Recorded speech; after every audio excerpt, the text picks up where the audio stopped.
Manifestation है ना, ये हम कॉन्शियस माइंड से करते हैं कि सेम पर्सनैलिटी वाले लोग एक दूसरे को पसंद करते हैं। मैनिफेस्टेशन एंड विजुअलाइजेशन, आज हम उस टॉपिक पे बात करेंगे और वो है मैनिफेस्टेशन। ओके, ये दोनों ही बहुत मिलते जुलते शब्द हैं और दोनों ही एक दूसरे से बहुत ही डीपली कनेक्टेड है। तो पहले मैं मैनिफेस्टेशन के बारे में डिटेल में बात करती हूँ और उसके बाद हम बात करेंगे उसके साथ हम विजुअलाइजेशन की भी हम बात करेंगे। तो जो मैनिफेस्टेशन है ना, ये हम कॉन्शियस माइंड से करते हैं। मैनिफेस्टेशन कॉन्शियस माइंड की एक ऐसी प्रक्रिया है जिसमें कि ना हम अपने जितने भी थॉट्स हैं और जितने भी हमारे बिलीफ्स हैं और जितनी हमारी इच्छाएं हैं, उनको अलाइन करके अपने जो मन चाहे हुए हमें रिजल्ट्स लेने के लिए हम मैनिफेस्ट करते हैं। ओके, तो मैनिफेस्टेशन का जो लॉ है वो काम करता है लॉ ऑफ अट्रैक्शन पे। तो लॉ ऑफ अट्रैक्शन कहता है कि जो इस ब्रह्मांड में जो समान चीज़ें हैं, जो एक जैसी चीज़ें हैं, वो एक दूसरे को आकर्षित करती हैं, अट्रैक्ट करती हैं। ये तो आपने अपनी डेली लाइफ में भी देखा होगा। मैनिफेस्टेशन एंड विजुअलाइजेशन, कि सेम पर्सनैलिटी वाले लोग एक दूसरे को पसंद करते हैं, है ना। और जो जिस तरह की आपकी पर्सनैलिटी है, आप दूसरे लोग भी उसी तरह के आपको पसंद आएंगे। क्यों आएंगे? क्योंकि जो नेचर आपकी सबकॉन्शियस माइंड में बनी हुई है, जो आपकी हैबिट्स हैं, जो आपके विचार हैं, जब किसी के साथ अलाइन होते हैं तो आप उसको पसंद करने लग जाते हैं, फिर चाहे वो पॉजिटिव हो चाहे फिर वो नेगेटिव हो। तो यहाँ law of attraction is really very important.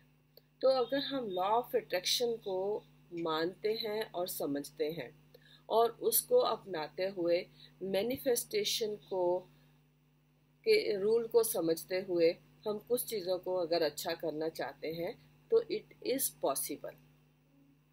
Okay, तो लॉ ऑफ अट्रैक्शन कहता है कि जितनी भी चीज़ें हमारे आसपास हैं, ब्रह्मांड में है, वो समान तरह की चीज़ें एक दूसरे को अट्रैक्ट करती हैं।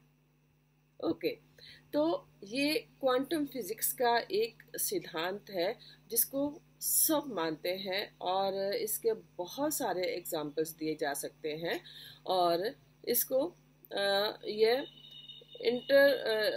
जो लॉ ऑफ अट्रैक्शन है, ये हमारी लाइफ में हमें बार बार देखने में मिलता है और हम महसूस करते हैं।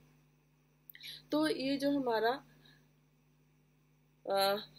न्यूरो साइंस है, हमारा जो माइंड है, हमारा ब्रेन है और हमारी मैनिफेस्टेशन है, ये दोनों ही एक दूसरे के साथ जब मिलते हैं और विचार चलता है तो जो न्यूरो साइंस के रूल्स को समझते हुए अगर मैनिफेस्टेशन को हम अचीव कर सकते हैं, जो भी हम मैनिफेस्ट करते हैं, जो भी हम अचीव करना चाहते हैं, और उसको हम अपने ये पावर हमें मिलेगी हमारे माइंड से।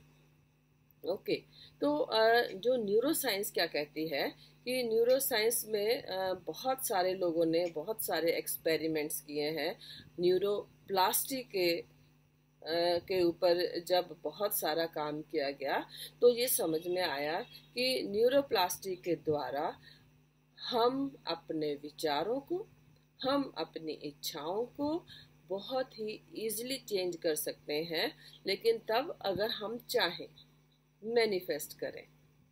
ओके, तो न्यूरोप्लास्टिक के अकॉर्डिंग जो भी हम अचीव करना चाहते हैं या जो हमारी इच्छाएं हैं, जो हमारा बिहेवियर है, और इनमें से किसी पर भी अगर हम काम करना चाहते हैं तो माइंड को सिग्नल्स भेजने होंगे, सबकॉन्शियस माइंड को सबकॉन्शियस माइंड को सिग्नल्स भेजने होंगे कि आप ये वाली हैबिट को बनाना चाहते हैं। मान लीजिए आप कुछ मॉर्निंग वॉक के लिए या कुछ एक्सरसाइज का पैटर्न बनाना चाहते हैं, या अपना कोई स्टडीज़ का स्केड्यूल बनाना चाहते हैं, या आपको लगता है कि आप कि कुछ आदतों की वजह से आप उतना अचीव नहीं कर पा रहे हैं जितना कि आप में क्वालिटीज़ हैं। तो आप सिर्फ अपने अपने हैबिट्स को बदलना है जब, तो माइंड को सिग्नल भेजना होगा कि आप अपने हैबिट को चेंज करना चाहते हैं और इस हैबिट को अपनाना चाहते हैं। और बार बार बार बार माइंड को जब हम लोग ऐसे सिग्नल्स भेजते हैं तो न्यू न्यूरॉन्स बनना शुरू होते हैं, और वो जो नए न्यूरॉन्स हैं वो डे बाय डे प्रैक्टिस के साथ और स्ट्रॉन्ग होते जाते हैं, और आप मैनिफेस्टेट किया हुआ जो आपका प्रोजेक्ट है उसको स्ट्रेंथ मिलेगी और आप बहुत ही जल्दी उसको आप अचीव कर पाएंगे, है ना। तो मैनिफेस्टेशन जो है it's really a very helpful tool, और इसमें लॉ ऑफ अट्रैक्शन बहुत इम्पॉर्टेंट है, न्यूरोप्लास्टी न्यूरोसाइंस बहुत इम्पॉर्टेंट है, और उससे ज़्यादा इम्पॉर्टेंट है आपकी इच्छा शक्ति। ओके, तो इच्छा शक्ति के बिना तो कुछ भी पॉसिबल नहीं है। जब आपको पता ही नहीं है कि आप क्या करना चाहते हैं तो आप किस तरह से अचीव कर पाएंगे। ओके, सबसे पहले आपने अपने माइंड को एक सिग्नल भेजना है कि आप क्या करना चाहते हैं। मैनिफेस्ट कीजिए, आप अपने माइंड में एक पिक्चर बनाइए और एक स्केड्यूल बनाइए अपने आप के लिए, और जो कि आपको उस प्रोजेक्ट में या उस नेचर को बदलने में या उस रूटीन को बनाने में आपके लिए हेल्पफुल हो सकता है। तो आप उसको बनाइए और इम्प्लीमेंट कीजिए, और मैनिफेस्टेशन के साथ साथ आप विजुअलाइजेशन कीजिए, अपने आप को उस जगह पर हर रोज़ महसूस करें। If you want to achieve big, job में बिग अचीव करना चाहते हैं तो अपने माइंड को ये महसूस करवा दें इंटेंसिटी के साथ कि आप उस चीज़ को अचीव कर चुके हैं, आप उसी पोजीशन पे हैं। Start behaving like that. Okay, आधा काम तो तभी हो जाएगा जब आपका माइंड ये समझने लग जाएगा कि आप उसके लायक हैं और आप वो हैं। ज़रूरत सिर्फ और सिर्फ आपको उसको अचीव करने की है जो कि आपकी है। ओके, तो मैनिफेस्टेशन के द्वारा आपकी पर्सनैलिटी में बहुत ही ड्रास्टिक चेंजेस आ सकती हैं, और आप इसके बारे में थोड़ा और अगर जानना चाहते हैं तो मैं इस टॉपिक पे एक और वीडियो मैं लेके आऊँगी जो कि बार बार स्टूडेंट्स की डिमांड रहती है। तो thanks for watching this video. Thanks.